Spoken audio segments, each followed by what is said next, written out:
बिस्मिल्लाहिर्रहमानिर्रहीम अस्सलाम वालेकुम। आज की इस वीडियो में मैं आपको बताने वाला हूँ कि सीएसएस का जो ऑप्शनल सब्जेक्ट है वो सबसे बेहतर कौन सा है।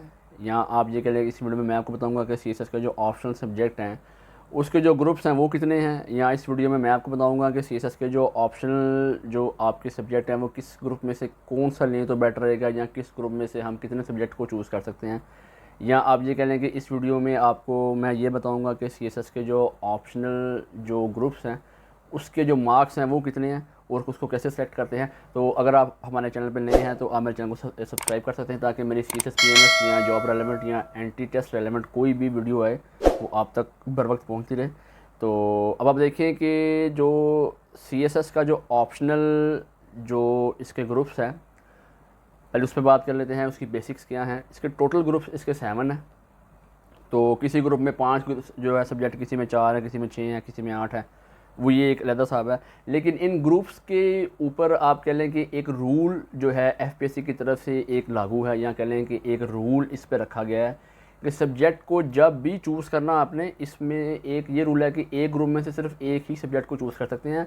ये एक मेन पॉइंट है, एक इसको आप याद रखें कि जो सीएसएस का जो ऑप्शनल ग्रुप कोई भी आप चूज़ कर लें, कोई भी आप ले लें, तो उस ग्रुप में से आपने सिर्फ एक ही सब्जेक्ट को आपने चूज़ करना है एक ग्रुप के अंदर। तो पहले तो ये बात होगी ना। तो अब बात करते हैं कि जो सीएसएस का जो ऑप्शनल ग्रुप जो इसका 1 है, या ऑप्शनल ग्रुप जो इसका ए है, उस तरफ चलते हैं कि उसके मार्क्स कितने हैं या उस ग्रुप में सब्जेक्ट कौन से हैं। तो आप ये कह लें कि जो सीएसएस का जो ग्रुप 1 है उसमें टोटल 5 सब्जेक्ट हैं, और इन पाँचों में आपका जो पहले नंबर पर है वो अकाउंटेंसी एंड ऑडिटिंग है, ये 200 मार्क्स का है। फिर इकोनॉमिक्स है वो 200 मार्क्स का है। फिर कंप्यूटर साइंस है वो 200 का है। फिर पोल साइंस है वो 200 का है। फिर आईआर है वो 200 का है। तो इस ग्रुप में अगर देखा जाए तो जो टॉप रेट पे जो सब्जेक्ट है, या कह लें कि जिसको लोग फर्स्ट प्रायोरिटी देते हैं ओवरऑल, किसी भी आप अकेडमी चले जाएँ, किसी भी इंस्टीट्यूट चले जाएँ, या आप कह लें कि 100% वो स्टूडेंट जिन्होंने सीएसएस को क्लैरिफाई किया है, या तो आप उनका इंटरव्यू देख लें या उनकी आप मार्कशीट देख लें, तो उसमें पोल साइंस आईआर आपको 99% नज़र आएगा। जो अकाउंटेंसी और ऑडिटिंग है, इकोनॉमिक्स, कंप्यूटर साइंस है, ये इसकी रेशो सिर्फ 1 से 2% है, क्योंकि आफ्टर एमएससी स्टूडेंट इस तरफ बहुत कम आते हैं।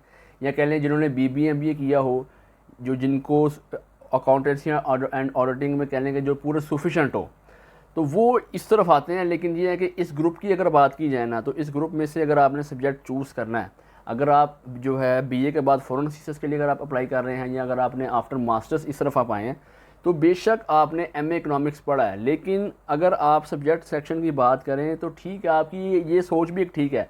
आपको लगता है कि 200 मार्क्स इकोनॉमिक्स का जो सब्जेक्ट आप कवर कर लेते हैं या उसको आप लेते हैं तो एक तो आपको टाइम बचेगा, एक ये कि उसकी तैयारी करना आपके लिए आसान है।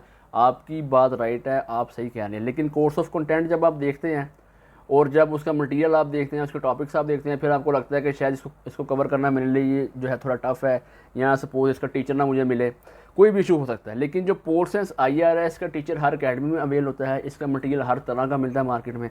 बाकी जो अकाउंटेंसी एंड ऑडिटिंग है, इकोनॉमिक्स है, कंप्यूटर साइंस, इनका मटेरियल सीएसएस पीएमएस या कह लें कि कोर्स रेलेवेंट मटेरियल बहुत कम मिलता है। तो लिहाजा इस ग्रुप में से जब भी कभी सब्जेक्ट आप चूज़ करें तो बेशक आप ऑडिटिंग करें, इकोनॉमिक्स करें, कंप्यूटर साइंस करें, वो आपकी मर्ज़ी है। लेकिन पोल साइंस आईआर को एक मरतबा लाजमी देखें। इसमें एक तो मार्क्स आप 6 आ जाते हैं, इसका मटेरियल आसानी से जो है मार्केट में मिलता है, या कह लें इसको कवर अप करना आसान है। तो आगे आप देख लें। लेकिन ये कि अगर आप इस ग्रुप की बात करें तो इसमें पोल साइंस और आईआर को जब भी कभी आप सेलेक्ट करें, इस ग्रुप की तरफ आप आएँ, तो कोशिश करें कि पोल साइंस आईआर का सिलेबस एक दफ़ा लाजमी चेक करें, क्योंकि 200 मार्क्स वेरी इंपॉर्टेंट, कि अगर आप 200 वाला एक लेते हैं तो टोटल जो इसके मार्क्स हैं वो 600 आपने पूरे करने हैं ऑप्शनल सब्जेक्ट के। तो 200 वाला अगर इसमें से कोई एक चूज़ कर लेते हैं तो पीछे आप कहते हैं 400। तो अब चलते हैं जो इसका दूसरा ग्रुप है, उसमें देखें कि जो टोटल सब्जेक्ट आपके ग्रुप 2 में है या ग्रुप बी में है, वो टोटल सब्जेक्ट इसके 6 है। उसमें जो पहला सब्जेक्ट है वो है फिज़िक्स, वो 200 मार्क्स का है। नंबर 2 पे केमिस्ट्री है, वो 200 का है। नंबर 3 पे अप्लाइड मैथ है, वो 100 का है। नंबर 4 पे प्योर मैथ है, वो 100 मार्क्स का है। फिर नंबर 5 पे स्टैटिस्टिक्स है, वो 100 मार्क्स की है। नंबर 6 पे फिर जियोलॉजी है, वो 100 मार्क्स की है। इस ग्रुप में ना थोड़ी सी जो है ना आप कह लें कि थोड़ा सी जो सिचुएशन है वो थोड़ी क्रिटिकल है। अक्सर स्टूडेंट्स यहाँ पे जो है ना वो जो है मार खा जाते हैं, यहाँ पे जो है ना, जहाँ पे इस ग्रुप को लेके वो थोड़ा मिसगाइड होते हैं। वो कहते हैं कि जितने भी ऑप्शनल ग्रुप में सब में मार्क्स की डिवाइडेशन इक्वल है। तो इस ग्रुप में उन्होंने इक्वल क्यों नहीं रखी, ये एफपीएससी का कहने की एक रूल है, या इस जो सिलेबस की जो क्रिएशन है वो उन्होंने की है, तो लिहाजा इस पे तो हमारी कोई बहस नहीं है। लेकिन ये कि इस ग्रुप के अंदर भी ऑप्शन आपके पास यही है कि आपने इस ग्रुप के अंदर सिर्फ एक ही सब्जेक्ट को चूज़ करना है, 2 की ऑप्शन नहीं है। बेशक 100 वाले 4 हैं, 200 वाले 2 हैं, इसका मतलब ये नहीं है कि आप 200 वाला एक चूज़ करें, 100 वाला एक चूज़ करें, ऐसा नहीं है। तो इस ग्रुप के अंदर से भी आपने सिर्फ एक ही सब्जेक्ट को चूज़ करना है। लेकिन जो ग्रुप की रेशो है वो आप कह लें कि सिर्फ 1% है, इस ग्रुप की तरफ स्टूडेंट नहीं आते। आप कह लें कि फ़िज़िक्स और केमिस्ट्री की रेशो बहुत कम है, फिर अप्लाइड मैथ है, प्योर मैथ है, इसकी रेशो और कम है। स्टैट और जियोलॉजी की रेशो 1% भी नहीं बनती।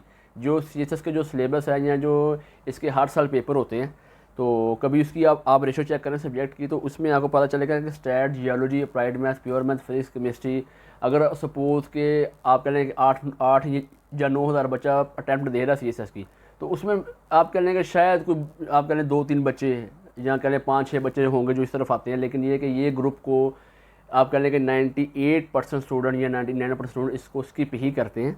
तो लिहाजा इस ग्रुप में से आप देख लें, अगर आपने एमएससी पढ़ी है फिजिक्स केमिस्ट्री में, या अगर आपने एमएससी मैथ्स पढ़ा है या जियोलॉजी आपने पढ़ा, स्टैट में आप बहुत अच्छे हैं, तो फिर सिर्फ आप आ जाए, वरना इस ग्रुप को बेशक आप स्किप कर दें, क्योंकि हमने 600 मार्क्स का हमने पूरा करना है। तो 200 वाला हमने एक जो हमारा ग्रुप 1 है उसमें देख लिया। अब हम आगे चलते हैं, जो इसका ग्रुप 3 है वो कैसा है या वो है क्या। तो देखेंगे जो आपका ग्रुप 3 है या जो ग्रुप आपका आप कह लें एक तरह से सी है, उसमें टोटल सब्जेक्ट 4 है। उसमें जो पहले नंबर पर सब्जेक्ट आपका है वो है बिज़नेस एडमिनिस्ट्रेशन है, नंबर 2 पे आपका है पब्लिक एडमिनिस्ट्रेशन है, नंबर जो 3rd पे वो है गवर्नेंस एंड पब्लिक पॉलिसी, और नंबर 4 पे है town planning and urban management. तो इस ग्रुप की बात करें तो इस ग्रुप में टोटल सब्जेक्ट आपके 4 हैं। 100 नंबर का एक पेपर है, यानी 100 ईच पर सब्जेक्ट है। तो वही जो हर एक ग्रुप का रूल है कि एक ग्रुप में सिर्फ एक ले सकते हैं, ये बात आपने लाजमी याद रखनी है। तो इस ग्रुप की बात की जाए तो इस ग्रुप में जो टॉप रेट सब्जेक्ट है, सबसे टॉप रेट, वो है नंबर 2 पर, वो है पब्लिक एडमिनिस्ट्रेशन। इसकी रेटिंग सबसे ज़्यादा है, इसको स्टूडेंट सबसे ज़्यादा लेते हैं क्योंकि इसको स्टडी करना आसान है, इसके कोर्स को कवर करना आसान है, इसका मटेरियल आसानी से मार्केट में मिलता है, इसके टीचर तकरीबन हर अकेडमी में होते हैं। तो इस ग्रुप की तरफ आप जब आएँ, अगर आपने सपोज़ आपका बिज़नेस में इंटरेस्ट है तो उसका कोर्स ऑफ कंटेंट आप देख लें, या गवर्नेंस में अगर आपका इंटरेस्ट है, या टाउन प्लानिंग में आपका इंटरेस्ट है। अब होता क्या है, अक्सर स्टूडेंट के माइंड में ये एक मैकेनिज़्म छपा होता है कि एक सब्जेक्ट को सबसे ज़्यादा लोग अब जो है रखते हैं। तो जब चेकिंग होती है तो वो समझते हैं कि शायद इसकी जो मार्किंग है वो जो हमारा एग्जामिनर है वो थोड़ी टाइट करेगा, तो वो भी बात उनकी ठीक है। लेकिन अब एक सब्जेक्ट को ज़्यादा स्टूडेंट रख रहे हैं, उसकी वजह क्या है कि उसको कवर अप करना आसान है, उसको लेना ईजी है। लेकिन जो बाकी सब्जेक्ट हैं वो भी ठीक है, लेकिन अगर आपको लगता है कि एक सब्जेक्ट को सबसे ज़्यादा रखा जा रहा है, या उसकी आप कह लें कि जो उसकी सिलेक्शन जो है रेशो वो सबसे ज़्यादा है, तो उसकी मार्किंग भी थोड़ी टाइट होती है, या चेकिंग थोड़ी उसकी जो है डिफ़िकल्ट होती है, ज़रा टीचर ज़रा ध्यान से देखते हैं। तो उसके मुकाबले में जो बाकी सब्जेक्ट आपके हैं वो है टाउन प्लानिंग है, फिर गवर्नेंस है, फिर बिज़नेस है, तो इसको भी लोग लेते हैं। यानी कि इस ग्रुप में आप कह लें कि जो फर्स्ट प्रायोरिटी है वो पब्लिक एडमिनिस्ट्रेशन को ही आप कह लें कि वो उसी सब्जेक्ट की है। बाकी भी सब्जेक्ट ठीक है, लेकिन देख लेंगे अगर आपका इंटरेस्ट है किस में, बिज़नेस में है, गवर्नेंस में है, या टाउन प्लानिंग में है, तो कोर्स ऑफ कंटेंट एक दफ़ा अगर आप इसका सिलेबस चेक कर लें तो आपको जो है ना सब्जेक्ट रखने में आसानी लगेगी। कि अगर आपके लिए पब्लिक को स्टडी करना ज़्यादा आसान है, बिज़नेस को, गवर्नेंस को या टाउन प्लानिंग को, क्योंकि अगर आप वो सब्जेक्ट चूज़ करते हैं जो टॉप रेट पर है तो ज़ाहिर सी बात है उसकी जो मार्किंग है वो थोड़ी टफ़ होती है, थोड़ी टाइट होती है। उसके लिए आपको थोड़ी एक्यूरेसी आपकी वो 100% हो, ना तो आपकी जो स्पेल की मिस्टेक हो, ना ही आपके पैराग्राफ के अंदर कोई ऐसी वर्डिंग यूज़ हुई हो जो आपकी हाईलाइट हो। ये भी आप बात याद रखें। लेकिन ये है कि अगर आप कोई टॉप रेट से हट के अगर कोई सब्जेक्ट चूज़ करते हैं तो उसकी भी जो मार्किंग है या जो उसकी भी जो चेकिंग है वो उसी तरह से होती है। ये अक्सर स्टूडेंट यही बात सोचते हैं कि अक्सर टीचर्स ये बात बताते हैं बच्चों को कि आप यानी कि एक सब्जेक्ट को जो 5-6 सालों से सबसे ज़्यादा पढ़ा जा रहा है तो आप उसके अल्टरनेट कोई सब्जेक्ट रख लें, ताकि स्टूडेंट या आप कह लें कि टीचर थोड़ा हट के आपके जो है ना ग्रुप को देखे या आपके जो है सब्जेक्ट को देखे। तो वो भी बात ठीक है, लेकिन ये है कि अगर आप जो टॉप रेट की बात करें, यानी कि जिसने सपोज़ बीए करके जो इस तरफ गया है, तो उसके लिए जो अगर आप कहें तो फिर पब्लिक एडमिनिस्ट्रेशन सबसे ज़्यादा इजी वे है, एक इजी सब्जेक्ट है, इसको पढ़ना आसान है। तो अब बात करते हैं अपने ग्रुप जो है 4 की। तो ग्रुप 4 कह लें या ग्रुप आप जो है इसका आप डी कह लें। तो ये जो ग्रुप है ये सारा डिपेंड ऑन है हिस्ट्री पर डिपेंड है। अब इसमें 5 तरह की हिस्ट्री है। नंबर 1 पे आपकी हिस्ट्री ऑफ पाकिस्तान इंडिया है, वो 100 नंबर का पेपर है।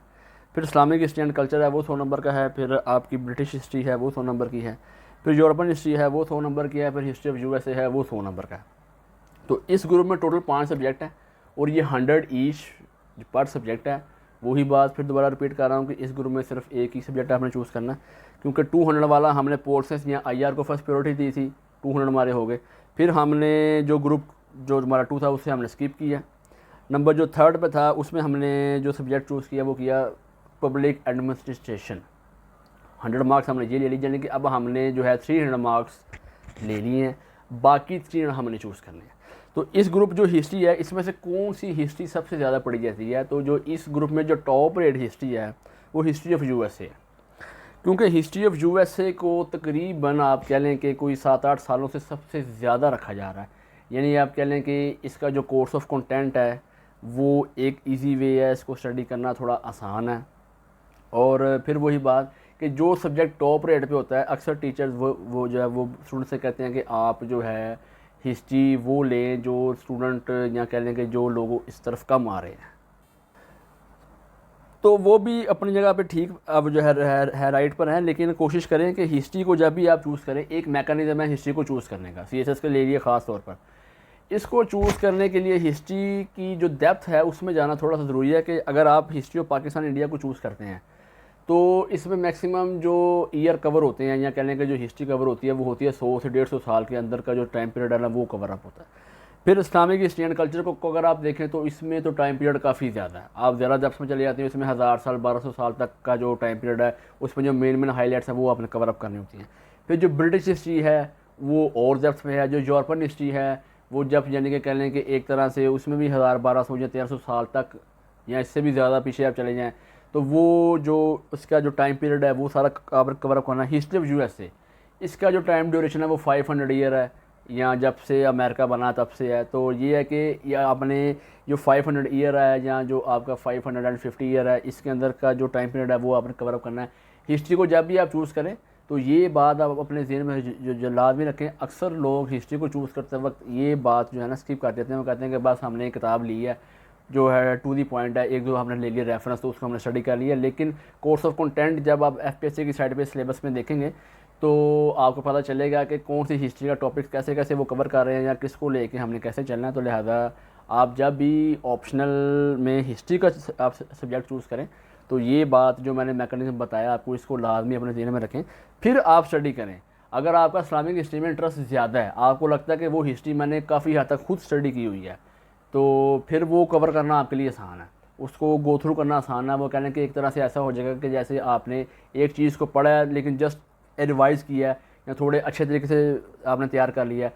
फिर इसी तरह से हमारी history of Pakistan and India, इसमें अगर आपके 200 साल है या 250 साल है या आपका 150 साल का जो टाइम पीरियड वो जो अगर आपने कवर अप करना है, तो अगर आपका इंटरेस्ट ज़्यादा है इस तरफ ज़्यादा है तो इसको फिर कवर अप आपके लिए करना आसान है। या हिस्ट्री ऑफ यूएसए है, इसको स्टूडेंट जो है वो ज़्यादा लाइक करते हैं, ज़्यादा स्टूडेंट इसको चूज़ करते हैं। तो लिहाजा इस ग्रुप में से कोई भी सब्जेक्ट आप लें, ये जो मैकेनिज़्म है इसको लाजमी फॉलो करें। तो इसमें से अगर हम टॉप रेट का सब्जेक्ट देखें तो वो हिस्ट्री ऑफ यूएसए था।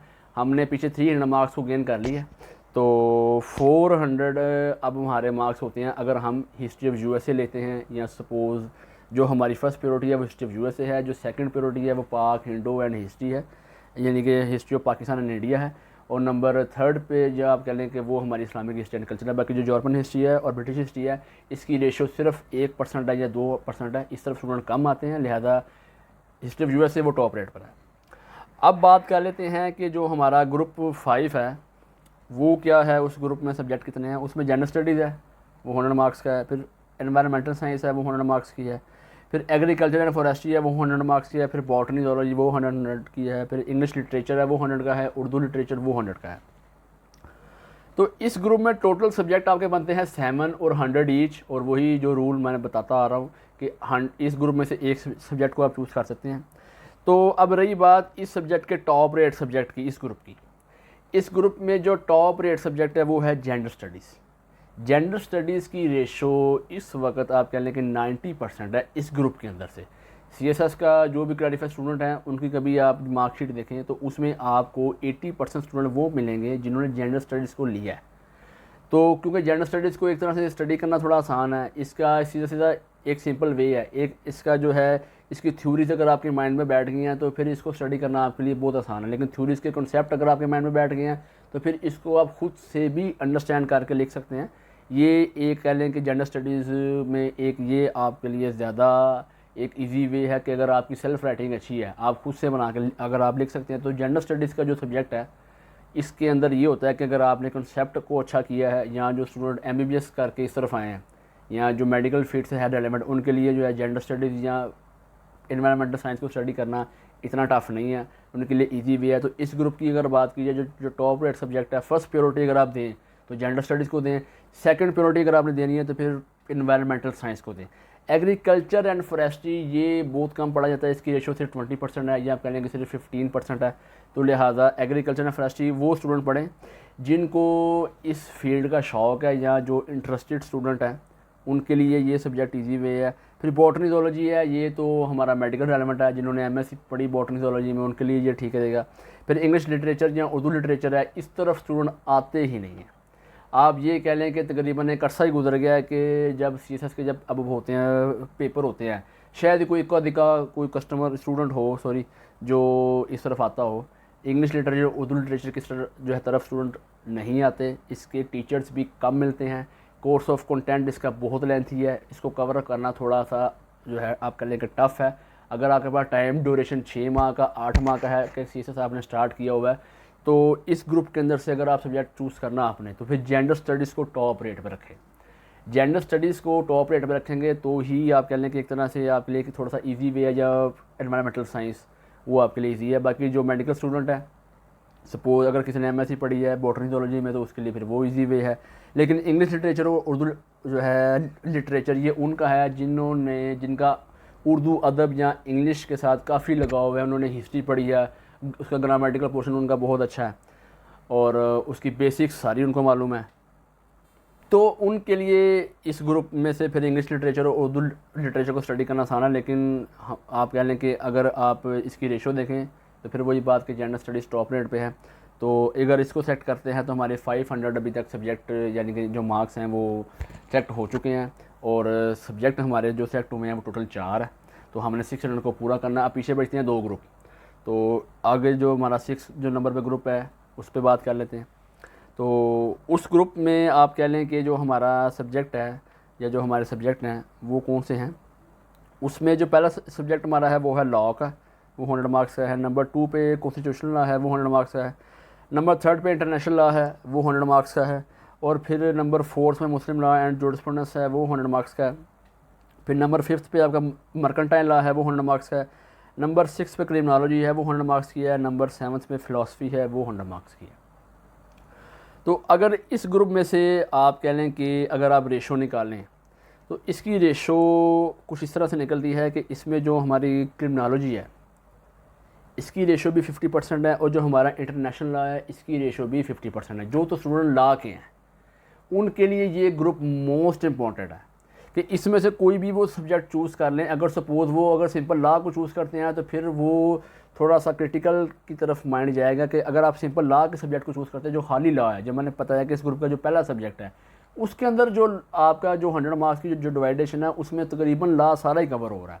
तो खाली लॉ को सीएसएस के जो स्टूडेंट हैं वो नहीं रखते, या जो एलएलबी करके भी इस तरफ आए हैं वो खाली लॉ को नहीं पढ़ते। इस सब्जेक्ट की रेशो आप कह लेंगे सिर्फ 0% है। इसको अक्सर कभी कभार होता है कि अगर कोई अटैम्प्ट हुई है तो किसी ने लॉ को चूज़ किया है, वरना क्या होता है कि कॉन्स्टिट्यूशनल लॉ स्टूडेंट स्टडी कर लेते हैं क्योंकि इसमें आपने 100 मार्क्स में सिर्फ कॉन्स्टिट्यूशनल लॉ को ही कवर करना है, तो इसकी तैयारी करना आपके लिए आसान है। लेकिन इंटरनेशनल लॉ ये आप कह लें कि इसकी रेशो 50 है, और क्रिमिनोलॉजी की भी रेशो 50% है। कि ये होता है कि जो सीएसएस की जो स्टूडेंट जिन्होंने क्लैरिफाई किया है या सपोज़ जो स्टूडेंट एग्ज़ाम देने आए हैं, अगर उनकी आप कह लें कि तादाद या जो उनकी रेशो है वो 7,000 है, 8,000 है या 9,000 है, तो उसमें आपको 50% स्टूडेंट वो मिलेंगे जिनका इंटरनेशनल लॉ होगा, 50% स्टूडेंट वो मिलेंगे जिनकी क्रिमिनोलॉजी होगी। क्योंकि ये सब्जेक्ट जो है बीए के बाद जो स्टूडेंट इस तरफ आते हैं वो ज़्यादातर या तो इंटरनेशनल लॉ पढ़ते हैं या क्रिमिनोलॉजी को स्टडी करते हैं। बाकी जो लॉ के स्टूडेंट हैं जो एलएलबी कार की तरफ आते हैं, उनके लिए लॉ भी ठीक है, लेकिन वो लॉ पढ़ते नहीं क्योंकि लॉ का सिलेबस काफ़ी लेंथी है। तो है हालांकि उसके मार्क्स तो 100 ही है, लेकिन उसको थोड़ा कवर अप करना थोड़ा टफ है, क्योंकि आपने लॉ तो कवर करना है, लेकिन जो सीएसएस का कोर्स ऑफ कंटेंट है उसको फॉलो करना है। तो लिहाजा जब भी आप इस ग्रुप की तरफ आएँ, जो तो बीए के बाद स्टूडेंट आए हैं, उनके लिए इसमें क्रिमिनोलॉजी और इंटरनेशनल लॉ वो टॉप रेट पर है, यानी कि इसकी रेशो सबसे ज़्यादा है। और नंबर 3 पे अगर आप कहें कि सेकंड प्रायोरिटी, फर्स्ट प्रायोरिटी पे क्रिमिनोलॉजी और इंटरनेशनल लॉ और सेकंड प्रायोरिटी पे अगर वो पढ़ना चाहते हैं तो फिर वो फ़िलोसफी को स्टडी करें। फ़िलोसफी का भी जो सिलेबस है वो इतना टफ नहीं है, लेकिन इसकी रेशो आप कह लें कि सिर्फ 10% है कि पूरे लॉ यानी कि पूरे जो सीएसएस के जो यानी कि जो इसके जो एग्ज़ाम है उसमें जो फ़िलोसफी के जो स्टूडेंट बैठते हैं वो मैक्सिमम 200 या 300 के जो है राउंड अबाउट उनकी रेशो होती है, या सम टाइम इससे भी कम होती है। लेकिन ये है कि ये हर साल स्टूडेंट इसमें अपीयर होते हैं, लेकिन इसकी रेशो 100 में से अगर आप काउंट करें तो सिर्फ 10% या 20% या 15% निकलती है। लेकिन 50% जो जिस सब्जेक्ट की रेशो निकलती है वो नंबर 1 पे क्रिमिनोलॉजी और नंबर 2 पे इंटरनेशनल लॉ। तो लिहाजा बीए करके अगर आप आए हैं तो आपके लिए ये एक ईजी वे है, इंटरनेशनल लॉ या क्रिमिनोलॉजी को ले लें, या आप इसमें आप फ़िलोसफी को स्टडी कर लें। जो तो एलएलबी करके स्टूडेंट इस तरफ आए हैं तो उनके लिए फिर इजी वे यही है कि या तो कॉन्स्टिट्यूशन लॉ पढ़ लें, या मुस्लिम लॉ एंड जूरिस्प्रूडेंस पढ़ लें, या मर्केंटाइल लॉ पढ़ लें। तो एक दफ़ा स्टडी या आप कह लें सब्जेक्ट को चूज़ करने से पहले सीएसएस का जो इसका सिलेबस है ऑप्शनल का, जो उसकी जो कोर्स ऑफ कंटेंट है वो देख लें। तो कोर्स ऑफ कंटेंट आप एक बार उसका देख लें, वो आप लिए इजी पे जो है आपको पता चलेगा कि आपके जो मार्क्स की डिवाइडेशन 100 मार्क्स की जो हुई है उसमें कौन सा टॉपिक कितने नंबर का है। तो इसमें से अगर आप सपोज इंटरनेशनल या क्रिमिनोलॉजी को अगर आप लेते हैं तो इसको भी अगर आप इसमें से सपोज अगर हम लेते हैं इंटरनेशनल लॉ, तो आप कह लें कि हमारे 600 मार्क्स पूरे हुए, सब्जेक्ट हमारे टोटल 5 हो गए, लेकिन हमारा भी ये ग्रुप रहता है तो हम उस पर भी बात करेंगे। लेकिन मैं ये जस्ट मैंने एक फॉर एग्जांपल आपको दी है कि जो टॉप रेट के सब्जेक्ट थे मैंने वो आपके साथ शेयर किए हैं अभी तक जो हमारे ग्रुप 6 गुजरे हैं। तो ये ज़रूरी नहीं है कि एंड वाला देखिए, अगर आपके 6 जो सब्जेक्ट पूरे हो गए हैं तो आप इसका 7वां ग्रुप स्किप कर सकते हैं, ज़रूरी नहीं है। लेकिन ये कि अगर इन ग्रुप्स में से अगर आपको लगता है जैसे सपोज ये जो था लॉ का, इसको स्किप करना है, या आपने जो नंबर 3 पे था जिसमें बिजनेस ऐड था, पब्लिक ऐड था, टाउन प्लानिंग था, फिर गवर्नेंस एंड पब्लिक पॉलिसी थी, इसको स्किप करना है, तो फिर नंबर जो आपका 7th पे जो ग्रुप बनता है, इस ग्रुप में टोटल सब्जेक्ट हैं 11। अब वो 11 कौन से है वो आप जान लें।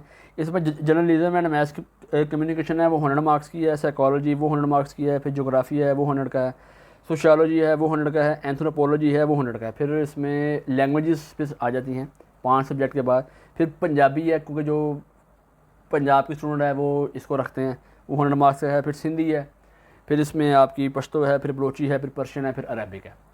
तो ये जो 6 लैंग्वेजेस हैं इसका मेन मैटर ये डिपेंड करता है कि अगर आपने इस ग्रुप में से सब्जेक्ट को चूज़ करना है तो इसमें जो आपकी पंजाबी है इसको आप कह लें कि 100 में से 60% स्टूडेंट सेलेक्ट करते हैं।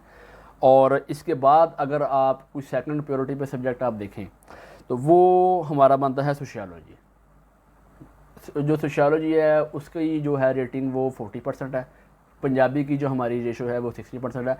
सीएसएस के आप कह लेंगे 5-6 सालों से या 7 सालों से इसकी टेम्पटेशन आप देख लें, जितने भी स्टूडेंट अपीयर होते हैं एग्ज़ाम के लिए वो 4000 हो, 5000 हो, 6000 हो, उसमें आपको अगर इस ग्रुप में से किसी ने सिलेक्शन किया तो पंजाबी जो है सब्जेक्ट आपको ज़्यादा मिलेगा, वो फर्स्ट प्रायोरिटी पे है।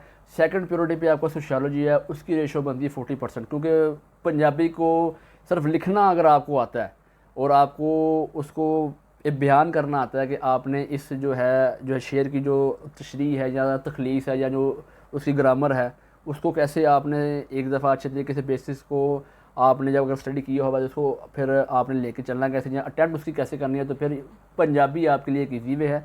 अगर आप आफ्टर बीए इस तरफ आए हैं तो इस ग्रुप में से एक नंबर 1 पे फर्स्ट प्रायोरिटी पे पंजाबी है, सेकंड प्रायोरिटी पे फिर आपके लिए सोशियोलॉजी है। लेकिन अगर आप कहें कि अगर आपकी पंजाबी में इंटरेस्ट आपका ज़्यादा है तो फिर आपके लिए जो है पंजाबी फर्स्ट प्रायोरिटी पे है, सेकंड जो है प्रायोरिटी पे आपकी फिर सोशियोलॉजी है।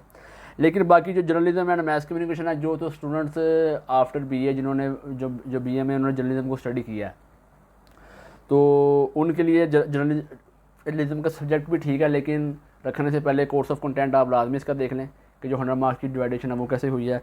फिर साइकोलॉजी है, साइकोलॉजी जो तो स्टूडेंट इंटरेस्टेड है इस सब्जेक्ट को लेके, इसकी भी रेशो हमारे ओवरऑल जो सीएसएस का एग्ज़ाम होता है हर साल, इसमें 20% या 17% जो स्टूडेंट होते हैं वो साइकोलॉजी के होते हैं। लेकिन ये कि इसकी रेशो इतनी ज़्यादा नहीं है, क्योंकि इंटरेस्ट की बात है, या तो जो मेडिकल रेलेवेंट है स्टूडेंट वो साइकोलॉजी को लेते हैं। तो अगर आपने बीए में साइकोलॉजी को स्टडी किया है, लेकिन ऐसा नहीं है कि जो सीएसएस का जो एग्ज़ाम है उसमें भी सेम ऐसे ही है। सीएसएस में आपने टू दी पॉइंट को बुक को स्टडी करना है, फिर आपने रेफरेंसेस को स्टडी करना है, फिर कहीं जाके आपका ये सब्जेक्ट कवर होता है। लेकिन जो हमारा पंजाबी है, फ़र्स्ट प्रायोरिटी इसको हासिल है कि इसको जब आप स्टडी करते हैं तो तकरीबन अगर आप इसकी एक जामिया या कंप्रीहेंसिव बुक परचेज़ कर लेते हैं तो उस बुक से ही आपका आकर के जो 100 मार्क्स है वो कवर आपका हो जाता है। तो लिहाजा आपने इस ग्रुप में से जब भी सब्जेक्ट को चूज़ करना है आफ्टर बीए, अब इसमें एक बात है, एक इसमें बात है पर्शियन की, एक है बलोची, एक है सिंधी और एक है पश्तो। ये जो हमारे 5 सूबे हैं ये इनसे नॉमिनेटेड है। अब हमारा सूबा पंजाब है तो हम फर्स्ट प्रायोरिटी इसको देंगे। जो कोई बंदा जो है सिंध का है वो सिंधी पढ़ेगा, जो कोई बंदा केपी के का है वो पश्तो पढ़ेगा, जो कोई बलोचिस्तान का है वो बलोची पढ़ेगा। लेकिन जो स्टूडेंट पर्शियन भी एक लैंग्वेज है फ़ारसी जिसको बहुत ज़्यादा आती है या जो जिसको अबूर हासिल है फ़ारसी पे, वो इसको रख ले, बाकी को छोड़ दें। या अरबिक है, अब अरबिक तो उनको आती है जिनकी अरबिक बहुत अच्छी है, या जो वो स्टूडेंट जिन्होंने आलमा फादला को पढ़ा है या जिनकी अरबिक ऐसे है कि जैसे आम हम उर्दू बोलते हैं, तो फिर ये अरबिक का सब्जेक्ट उनके लिए जो है कह लें कि वैलिड है या उनके लिए मोस्ट इंपॉर्टेंट है कि 100 मार्क्स कवर करना है, फिर उनके लिए इतना टफ नहीं होगा। लेकिन होता क्या है कि अरबिक के स्टूडेंट भी 1% की रेशो है और पर्शियन की तो बिल्कुल ही नहीं है। पर्शियन किसी वक्त में स्टूडेंट पढ़ते थे आज से 8-9 साल पहले, लेकिन अब इस तरफ जो है रुझान इनका कम है। जो बाकी हमारे फिर जो 4 सूबे हैं, जैसे कि मैंने बात की बलोची पे, पश्तो पे, सिंधी पे, तो वो जो उनके सूबे हैं वो उधर रखे जाएंगे, और जो हमारी पंजाबी है वो हमारा जो सूबा है उसके मुताबिक रखी जाएगी, क्योंकि ये हमारी आप कह लें कि जो है सेकंड लैंग्वेज है। फर्स्ट लैंग्वेज हमारी उर्दू है, लेकिन जो हमारी कह लें जो कौमी ज़बान वो तो उर्दू है, वो हमारी फर्स्ट हुई। सेकंड हमारी जो सूबे के लिहाज से है वो पंजाबी बनती है। तो लिहाजा इस ग्रुप में जब भी कभी आप चूज़ करें तो जो स्पेसिफिकेशन मैंने आपको बताई है इसको लाजमी आप एक दफ़ा देखें, क्योंकि ये देखेंगे तो सब्जेक्ट को चूज़ करना आपके लिए आसान है। तो इस तरह से हमारे जो टोटल सब्जेक्ट बनते हैं वो 6 बन गए और हमारे मार्क्स बन गए 700। लेकिन हमने इसमें से एक सब्जेक्ट को स्किप करना है। वो जब आप सब्जेक्ट की सिलेक्शन करें तो देख लें कौन सा सब्जेक्ट आपका वीक है, किस सब्जेक्ट को टाइम आप कम दे सकते हैं या किसको कवर अप करना आपके लिए टफ़ है, उस सब्जेक्ट को स्किप कर दें।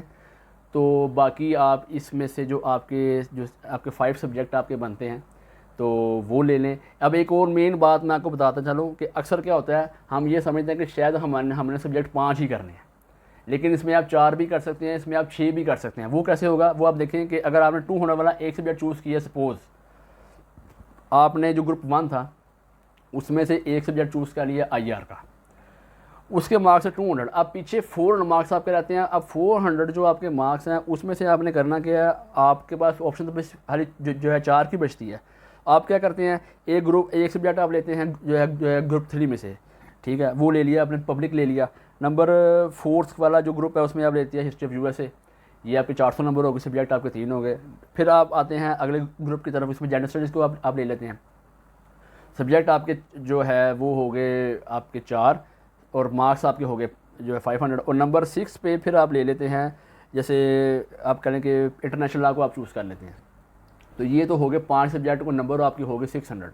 लेकिन जब अगर आपने 4 सब्जेक्ट को चूज़ करना है, अगर आपने 600 मार्क्स को ऐसे कवर अप किया कि 200 वाले 2 ले लिए आपने, फिर 100 वाले 2 हो जाएंगे।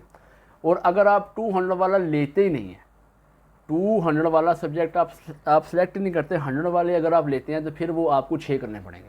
तो लिहाजा इसमें सब्जेक्ट की सिलेक्शन या उसकी जो कह लें कि नंबरिंग वो मैटर नहीं करती, ये बात आपने लाजमी याद रखनी है कि ऑप्शनल के अंदर आपकी जो नंबर हैं वो काउंट होने के 600 नंबर अगर आपने पूरा कर लिया है, इसके ना आप ऊपर जा सकते हैं ना इसके नीचे आ सकते हैं।